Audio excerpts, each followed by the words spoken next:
Entonces, vemos acerca del pecado de Adán un primer subtítulo. A causa de su pecado inició la muerte. Y esa muerte ha ido pasando de todas las generaciones hacia todas las personas. Amén. Vemos de que esta consecuencia ha sido general para todos. Ahora, el versículo dice que por medio de un solo hombre, y podríamos decir por medio de un solo quebrantamiento de la ley, entró la muerte. Entonces, nosotros debemos examinarlo de este lado. La muerte no precede al pecado, sino que la muerte es una consecuencia del pecado. Y es así como se introdujo. Ahora, por medio de este pecado entra la muerte, y la muerte pasa por toda la humanidad porque todos pecaron. Cuando decimos de que todos pecaron, ¿a qué nos estamos refiriendo? Podríamos decir fácilmente, es que como Adán pecó, ahora nosotros todos también pecamos cada día. Sin embargo, este versículo no se refiere tanto a la práctica del pecado, sino a lo que nosotros conocemos en teología como el pecado original. El pecado original. Y ahora, como un segundo subtítulo, vamos a ver acerca del error de Pelagio. Pelagio, que vivió en los primeros siglos del cristianismo, él decía de que nosotros somos pecadores por imitación. Somos pecadores por imitación.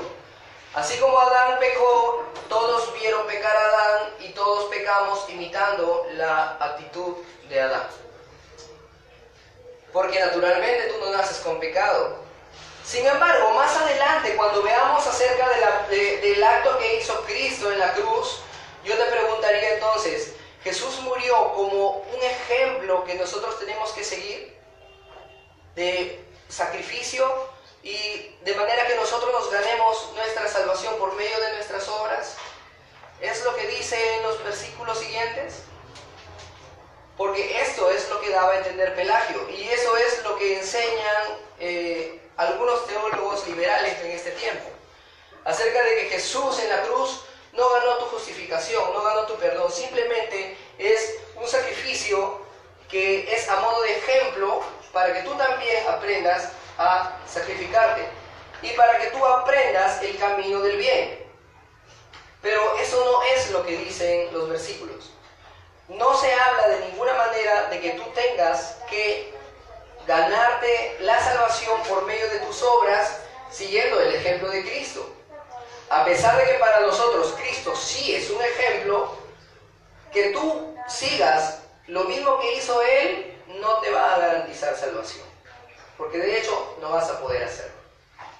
Esto más bien te muestra una incapacidad de que tú nunca vas a poder seguir todas las cosas que hizo Cristo. Entonces vemos cómo Pelagio se equivocó al decir que nosotros somos pecadores por imitación. El tercer subtítulo que veremos es acerca de la cabeza federal. ¿Qué es una cabeza federal? Adán era el representante de Dios aquí en la tierra.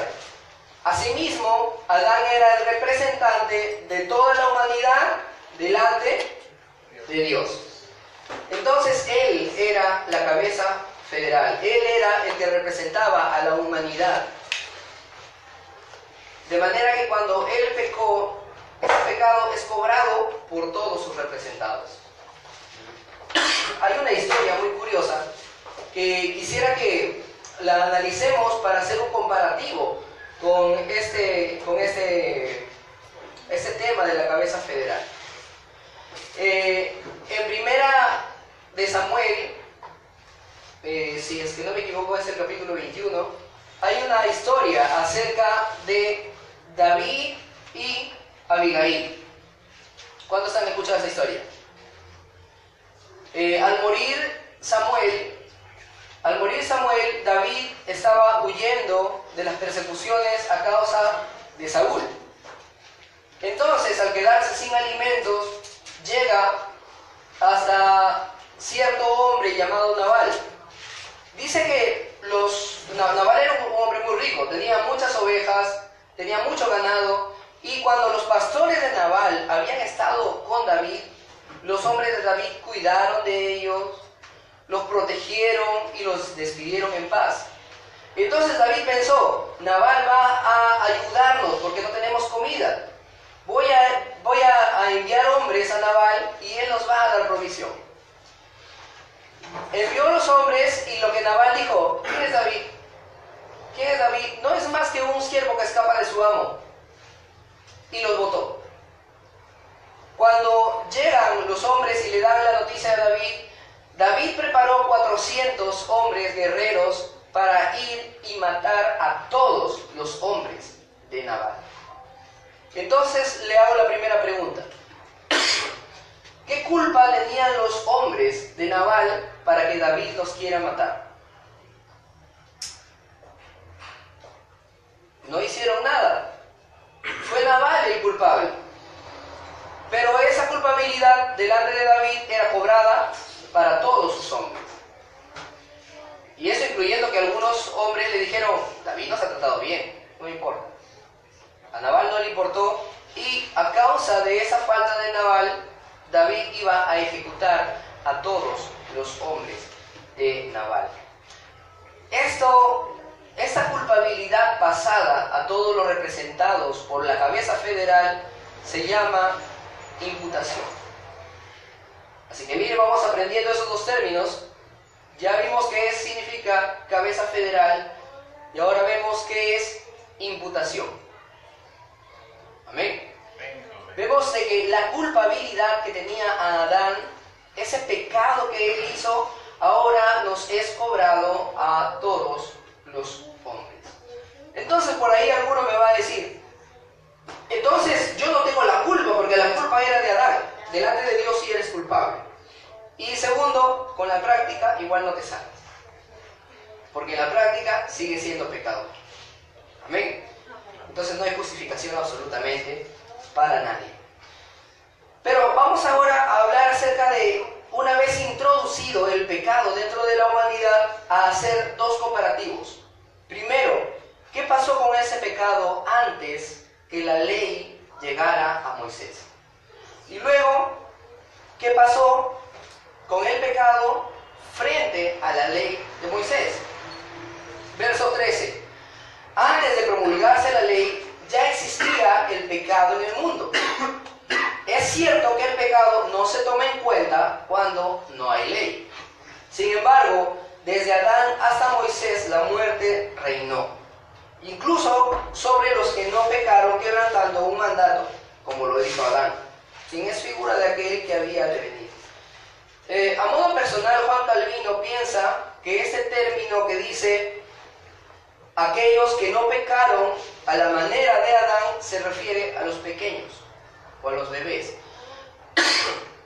Pero en contexto se aplica más bien a todos aquellos que pecaron sin haber recibido una orden directa de Dios. Recuerden de que una vez que Adán pecó, ya Dios no hablaba directamente con las personas, excepto las que él escogía, como cuando habló con Caín. Curiosamente ustedes se van a dar cuenta de eso. ¿Quién era el justo, Caín o Abel? Abel. ¿Y con quién habló Dios? Con Caín. Curioso, ¿no? Dios elige con quién hablar. Dios habló con Caín, más adelante Dios habla con Enoc, Dios habla con Noé, más adelante hasta con Balán. Dios escoge con quién hablar. Hasta Cristo. Todavía recuerden que estamos antes de la ley, ¿no? Porque ahorita me va a decir, entonces Dios nos puede seguir hablando por medio de su palabra. El hermano Jerry tiene el libro del Mormón. Ahí no. Lo perdimos. Dios nos habla a través de su palabra, ¿no? Como dice en Hebreos, ¿no? Habiendo hablado muchas veces Dios de muchas maneras a nuestro Padre por medio de los profetas, en estos últimos días nos habla por medio del Hijo. Y eso está reflejado en la palabra de Dios. Entonces, vemos de que Dios decidía con quién hablar, pero a ninguno de ellos le fue llegada una ley como fue con Adán. Amén. Solo Adán recibió la ley, entonces los demás pecaron sin tener la ley. Entonces podríamos decir, no eran culpables ellos. Ellos, ¿cómo lo vamos a culpar si dice que sin la ley el pecado no es tomado en cuenta? Pero vemos, en primer lugar, que seguía reinando ¿qué hemos leído? Seguía reinando la muerte. Entonces, si todos morían, es porque eran juzgados como culpables. Otro punto, recuerden que estamos leyendo la carta a los romanos. Y en los primeros capítulos de esta carta, Pablo dice que nadie se puede excusar de no haber conocido ni escuchado de Dios, porque lo que de Dios conocemos se hace manifiesto desde la creación. Y tenemos la ley de Dios descrita en nuestras conciencias. De manera que a pesar de que ellos puedan decir, no tenemos ley, tenían la ley escrita en sus conciencias, por lo cual eran culpables de sus pecados. ¿No? Primer subtítulo, la ley de sus conciencias condenaba a todas esas personas que desobedecían a Dios, aunque no lo hagan a la manera de Adán, pero igual eran culpables. Segundo, vamos a ver algo curioso. Vamos a mencionar al menos 5 juicios ejecutados por Dios antes de que la ley llegue con Moisés. Y ustedes van a poder ver que a pesar de que no había ley, había culpabilidad. Si no, no habría juicios. Sencillo, porque nadie sería declarado culpable. Primero, el que sí recibió el mandato, Adán, cuando pecó, ¿qué pasó con él? Fue echado del huerto. Fue expulsado del huerto del Edén. Segundo, Caín, después de que mató a Abel, Caín pudo decir, pero no me dijiste que no podía matar. Sin embargo, Caín fue también maldito y expulsado, ¿no? Errante. Él recibió un juicio. Significa que era culpable. Tercero, Génesis 6, 7, 8. ¿Qué viene en esos capítulos? El diluvio. Toda la tierra ejecutándose juicio hacia todos los hombres, salvando solamente a Noé y su familia. Exactamente. Entonces vemos cómo que Dios, Él mismo juzga, ¿no? Todas las personas, el único deseo de su corazón era continuamente hacer el mal. Entonces había la ejecución de un juicio para ellos. Más adelante, después del diluvio, capítulo 11, ¿qué viene? Seguimos con Génesis. ¿Qué viene el capítulo 11? La Torre de Babel. Exacto. La Torre de Babel. Vemos que nuevamente los hombres queriendo llegar hasta la presencia de Dios para derrocarlo, y Dios ejecutando un juicio y esparciéndolos por todo el mundo, cambiándoles el lenguaje. Amén. Vemos nuevamente otro juicio de Dios. Y no estaba incluido en la lista, pero como dice nuestro hermano Snyder, Sodoma y Gomorra también es una muestra de los juicios de Dios de culpabilidad a pesar de no tener ley. Ahora los teólogos modernistas dicen, la culpa de Sodoma era que no tenían hospitalidad. Pero nosotros somos conscientes de todo lo que sucedía. Por algo no se acuña el término sodomía a los actos homosexuales. El que sí estaba en la lista eran, justo antes de promulgada la ley, las plagas en Egipto. También eran juicios de parte de Dios a aquellos que no, al faraón y a sus súbditos que no querían dejar ir al pueblo de Israel.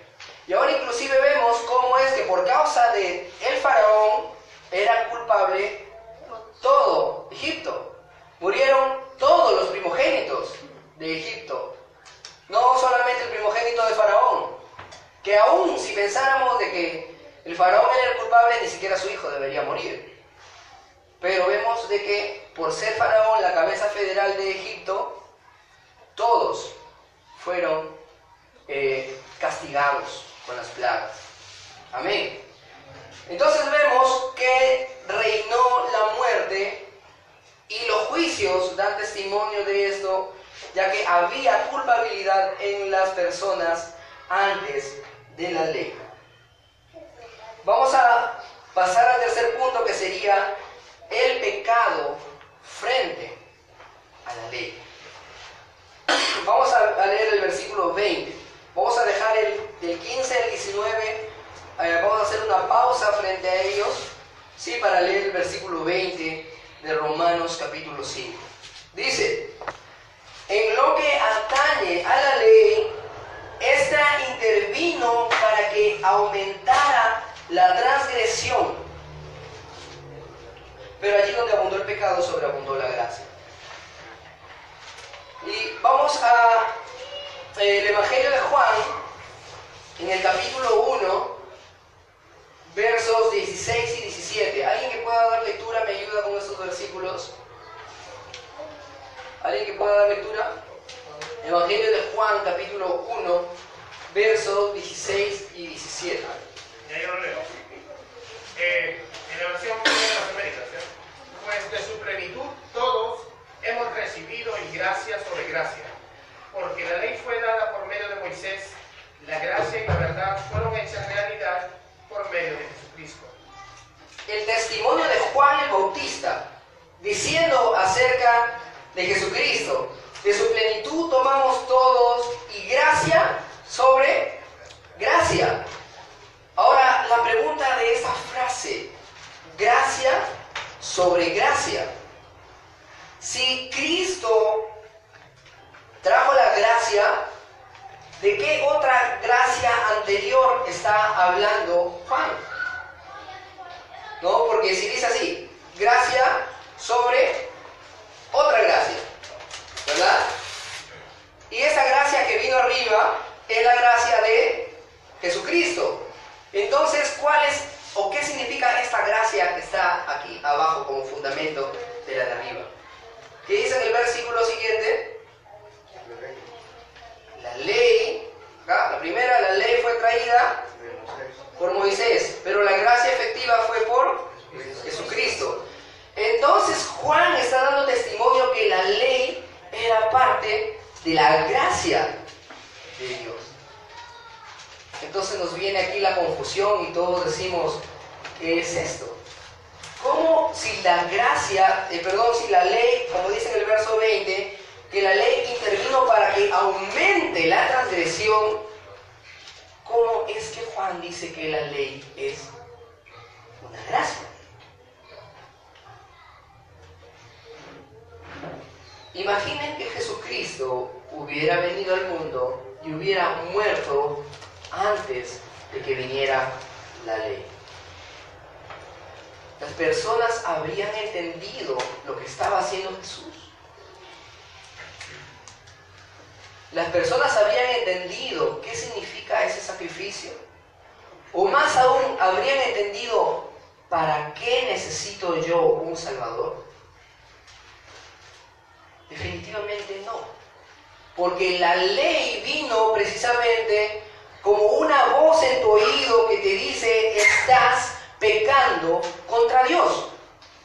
La ley no vino para aplastarte y hacerte más pecador, sino para que tengas conciencia real de tu pecado.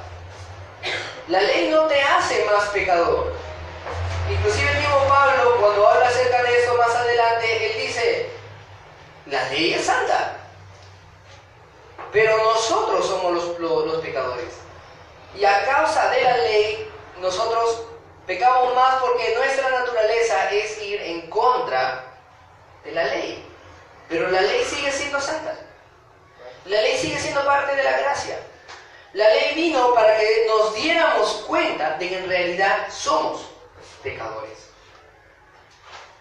No es posible, los que son padres, que agarren y castiguen a su hijo porque está haciendo alguna travesura sin antes tú haberle dicho que estaba mal. Pero si tú ya le dijiste que estaba mal, ahora sí, con previa advertencia, ¿qué viene lo siguiente? El correctivo. De igual manera, ahora ya venida la ley, entonces el pueblo escogido, porque recuerden de que la ley, a pesar de que estaba universalmente en la conciencia de todos, la ley escrita vino exclusivamente para el pueblo escogido de Dios. La primera gracia vino para el pueblo escogido de Dios, no vino para todos. Entonces, la ley cuando viene en medio de nosotros, de la humanidad, y con Israel, vino para advertirnos de que estábamos yendo camino a la muerte. Amén.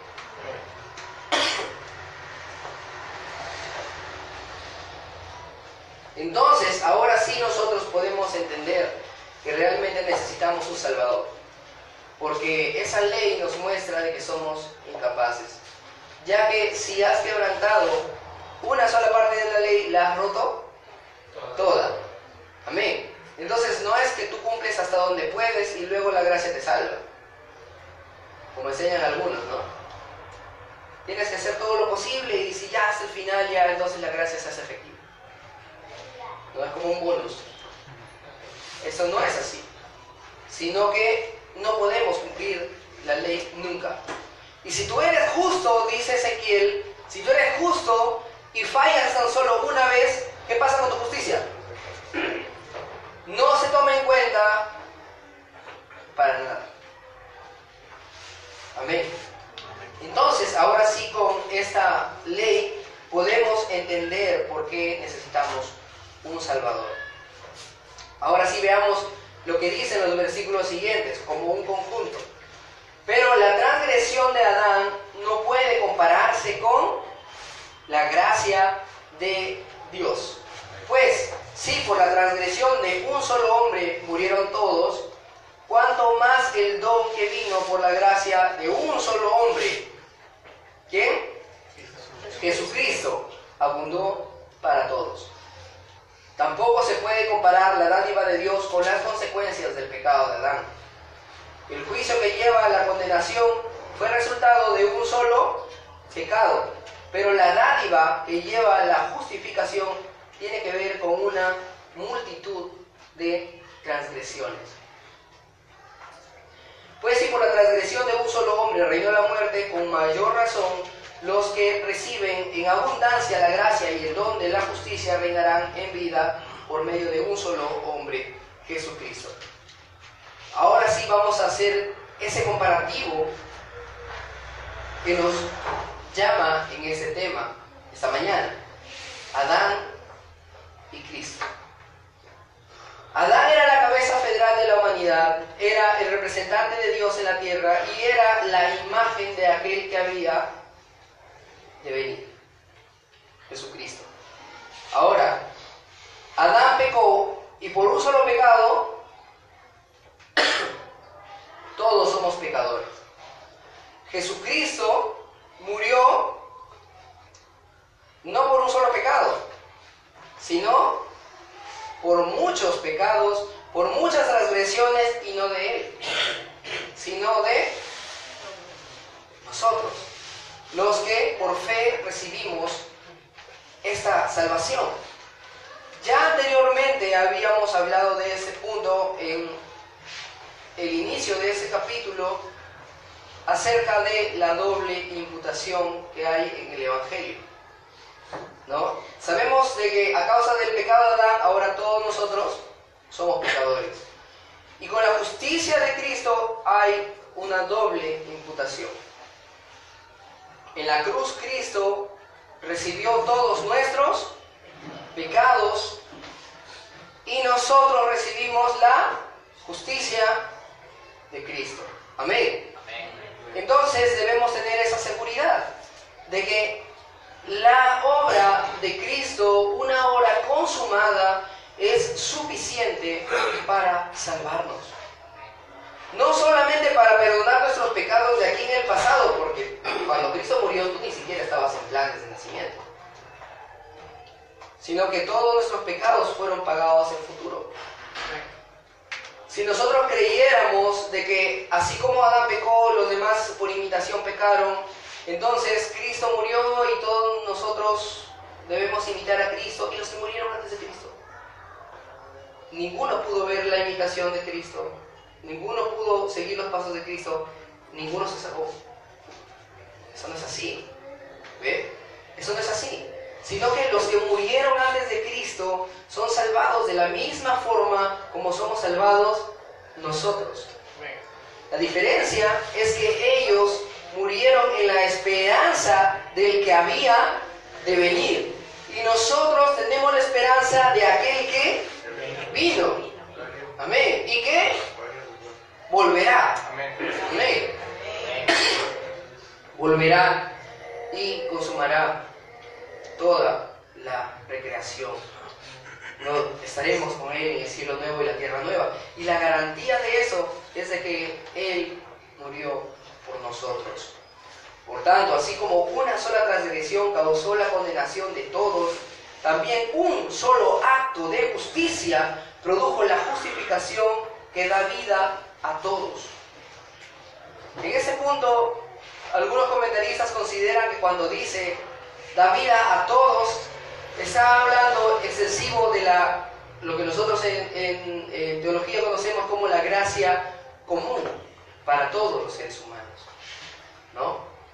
Como decía Juan Calvino, nadie está exento de pedir la salvación a Dios. La puerta de la salvación está abierta para todos los que vengan, ¿no? Ven. Si tú vienes a Cristo, tú no serás echado fuera. Tienes la libertad de venir. Y una vez que pases esa puerta te darás cuenta de que Cristo murió por ti, efectivamente. Y esa salvación es suficiente. El sacrificio de Cristo, un solo sacrificio, fue suficiente para salvarnos eternamente. Amén. ¿Y qué hacemos con la ley? ¿La desechamos? No, sino que esa ley nos va a enseñar el carácter de Dios para saber lo que ahora tenemos que hacer y que ahora podemos cumplir, y si no lo cumplimos, sabemos de que aún tenemos la gracia de Jesucristo. Amén. Y lo que ya nunca tendremos es la condenación que prefiguraba esa ley. Amén. Esa condenación ya no nos afecta más.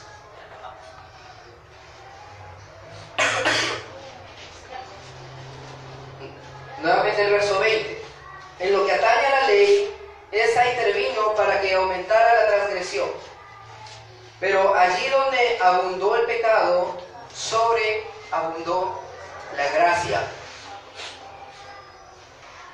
Más adelante Pablo se encontraría en esta pregunta, ¿no? Entonces, ¿qué haremos? ¿Seguiremos pecando para que sobreabunde la gracia? De ninguna manera, porque nosotros estamos muertos al pecado.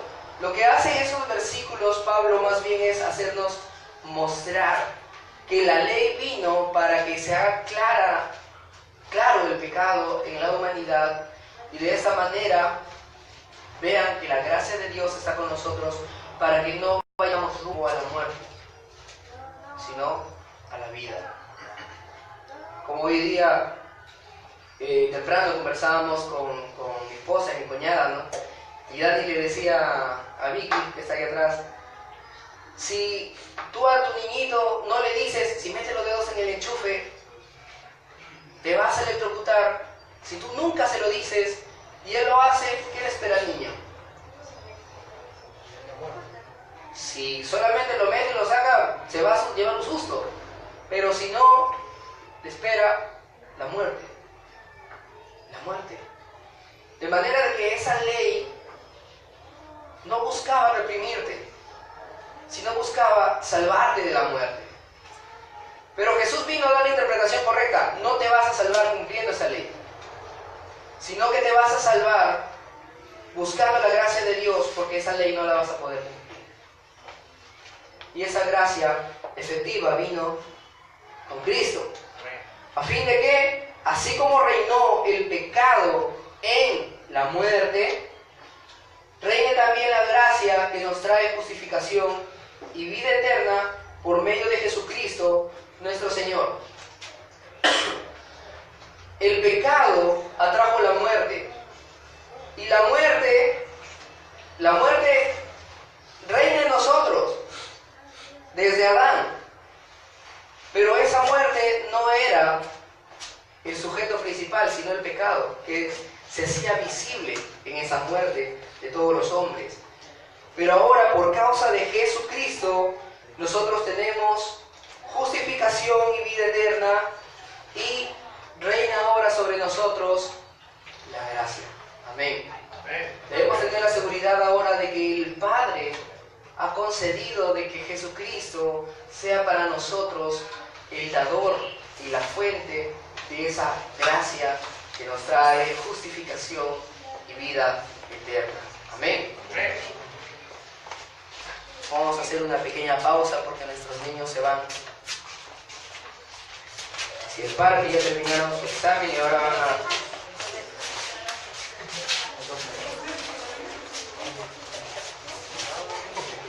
Su hermano Lucero, que ha hecho su debut también como maestra en esta nueva temporada.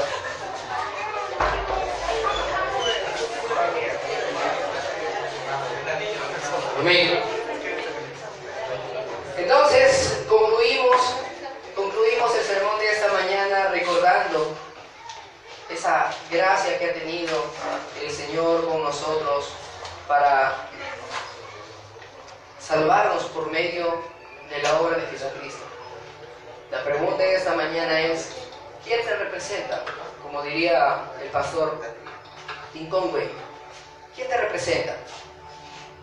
¿Quién es tu cabeza federal? ¿Te representa Cristo o te representa Adán? ¿Estás aferrado a la gracia o sigues aferrado al pecado? ¿Tienes tu esperanza en Cristo o sigues viviendo sin esperanza?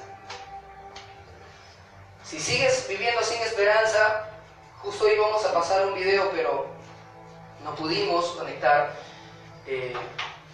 Como diría el pastor John Piper, yo te imploro, si sigues en ese pecado, te imploro, abandona tu rebelión. Abandona tu rebelión. Y ven a la gracia. Ven a Cristo. Solo en Él tenemos esperanza. Amén. Pongámoslo.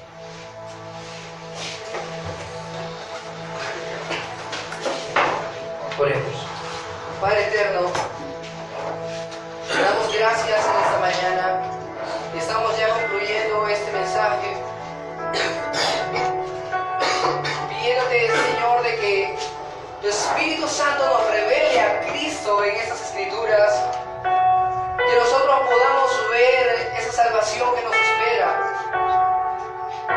Nosotros sin ti somos muertos, somos cadáveres, pero hemos sido atraídos a ti. Hemos sido arrastrados por nuestra incapacidad, pero tú nos estás llevando con lazos de amor y con puertas de ternura hacia ti, Padre eterno. Nos llevas a la vida plena en Cristo Jesús, Señor nuestro. Señor, te pido por aquellos que aquí en esta sala aún no han creído, para que tú traigas salvación a los tuyos, para que traigas salvación a sus vidas, para que ellos puedan creer confiadamente en que tenemos vida eterna en ti, Señor. pasaron, todas son hechas nuevas. No importa nuestro pasado, no importa las cosas que hemos hecho, no importa las veces en las que te hemos fallado, tú haces nuevo todo en Cristo Jesús. Señor, derrama tu Espíritu sobre esta sala para que podamos salir y dar esta buena noticia al mundo, para que podamos ser testigos fieles y valientes, Señor, y hacer entender al resto que está perdido, de que no tienen ninguna esperanza, así como nosotros no la teníamos sin ti, Señor.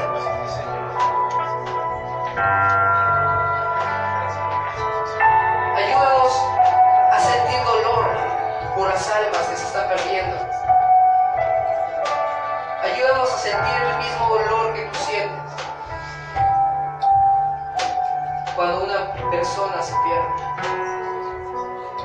Porque no es tu voluntad, no es tu deseo que el resto se pierda, sino de que todos procedan al arrepentimiento, Señor. Ayúdanos para esa.